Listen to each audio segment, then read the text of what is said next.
안녕하세요. 코인여다 김영입니다. 오늘은 핫한 뉴스 하나 가지고 왔는데요. 제목이 전 세계가 떠는 슈퍼 관세데이.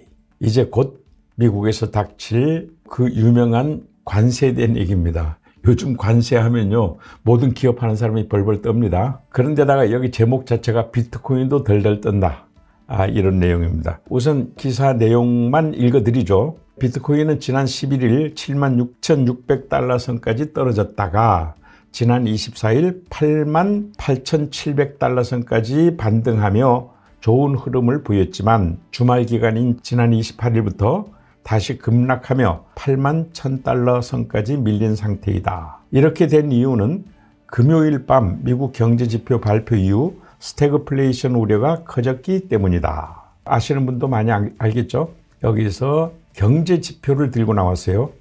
여기서 우리가 항시 미국의 경제지표는 봐야 되겠구나 하는 것을 느껴야 됩니다. 4월 2일, 그러니까 현지 시각이죠. 슈퍼 관세대회를 앞두고 트럼프 내부에서 보다 관세율을 높이고 보다 광범위한 관세를 매겨야 한다는 주장이 입지를 넓히고 있다는 보도도 우려를 높였고, 시장에서는 관세 발표 시 단기적인 불확실성 해소에도 불구하고 장기적으로 위험자산 회피 심리가 나타날 것이라고 예상하고 있다. 위험자산 하게 되면 요즘은 비트코인도 위험자산이죠. 아직은 말이죠. 그러면 여기에 대해서 제 의견을 말씀드리고자 합니다. 우선 큰 틀에서 볼 때는 관세를 낮추지 않는 이상 모든 게 다 부정적이죠. 그렇기 때문에 위험자산이 매도세가 있을 것이라는 것은 누구나 다 동의하고 예상하겠습니다. 지난 한 주 동안 급등락으로 어떤 저항선이 무너질 때 일어난다는 볼린저 밴드 현상이 있었습니다. 이것은 전에도 한번 제가 말씀드린 적이 있는데요. 횡보를 하다가 어떤 저항선이 안 무너지고 있다가 갑자기 무너지죠. 급등락으로 무너진다 할 때 이건 주식에서도 사용되는 용어입니다. 볼린저 밴드 현상이라고 합니다. 이렇게 될 때는 위로 아래로 등가의 위치에 새로운 저항선이 생긴다는 이론입니다. 이것은 옛날에는 코인에 적용이 안 됐었는데요.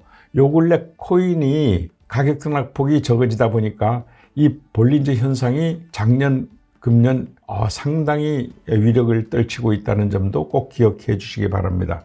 그래서 현재의 가격이 이제 볼린저 현상에 위로 막혔고 아래에서 지금 이제 또 막히고 있는 상태인데 81,000불 이 근처까지 밀렸었죠. 그래서 여기에서 볼린저 밴드 현상으로 다시 올라가고 있습니다. 반등 조짐을 보이고 있는 거죠. 그런데 볼린저 밴드 현상은 그냥 영원히 계속될까요? 그렇지 않겠죠. 위로도 무너지든가 아래로 무너지든가 할 거 아닙니까? 그럴 때는 반드시 새로운 이슈가 있어야 된다. 위로 무너지려면 호재가 있어야 되고 아래로 무너지려면 악재가 있어야 되는 겁니다. 이게 바로 곧 닥칠 슈퍼 관세데이. 이거 악재일까요? 호재일까요? 누구나 지금 다 호재라기보다는 악재로 보는 거죠. 그러면 81,000달러도 무너질 수가 있다. 이렇게 우리는 조심스럽게 예측하고 있습니다. 볼린저 밴드 현상이 작년하고 금년에 상당히 위력을 떨쳤는데요. 이게 꼭 호재나 악재가 있을 때 무너지더라고요. 참고하시기 바랍니다.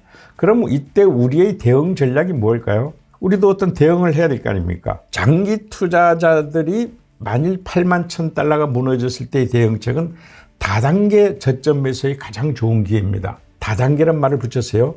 그리고 저점 매수란 말을 썼습니다. 이 두 가지가 합쳐야 돼요. 이때의 가장 좋은 기회가 된다. 여기서 다단계 저점 매수라는 것은 옛날하고 틀려서 지금은 하방 안전성이 크게 안 무너진다고요. 이것은 친암호화폐 정책 때문이죠. 그러므로 우리는 그것을 어느 정도 믿고 장기 투자자라면 저점 매수를 어떻게 해야 되겠느냐. 81,000이 무너졌으니까 이제 여기서부터 500불 단위로 쭉 매수를 걸어 놓는 겁니다. 그러니까 85,500불, 79,500불, 78,500불, 77,500불 이렇게 1000단위로 25%씩 리밋 주문을 해놓는 거죠. 그런데 이게 리밋이란 게 다 그렇듯이 가격이 떨어져야 살 거 아닙니까? 저점 매수. 근데 가격이 떨어지다가 올라가 버린단 말이죠.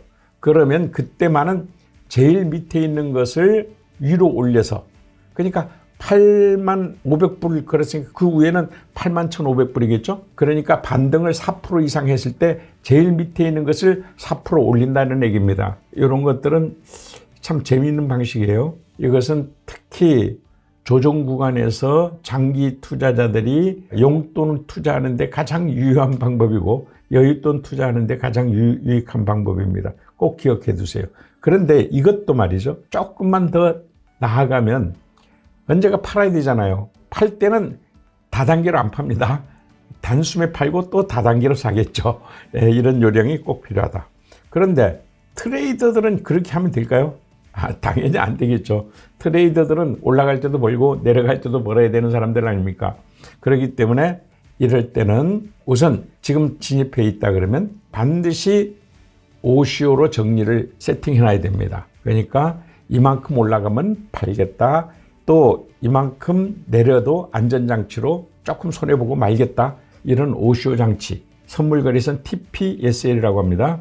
이것을 꼭 해두셔야 되고 그렇게 해서 어느 쪽으로라도 일단 포지션이 정리되었을 때 혹은 팔렸을 때 그때 새로운 구매 방법을 사용하게 되겠죠. 그때 트레이더들이 쓰는 선물거래에서는 OCO 진입 세팅이라고 합니다.